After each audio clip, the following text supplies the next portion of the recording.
আলাইকুম। এই মুহূর্তে একটি দুর্ঘটনা ঘটে গেল। এটা হচ্ছে ব্রাদার্সের সামনে, এটা হচ্ছে auto rice mill, brothers auto rice মিলের সামনে।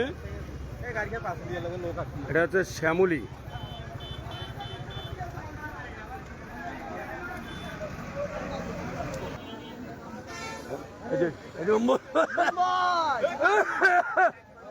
সাইডে দাঁড়াও, সাইডে দাঁড়াও।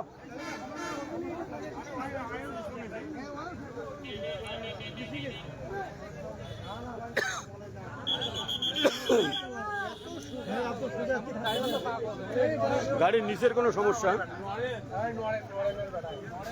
আরে না,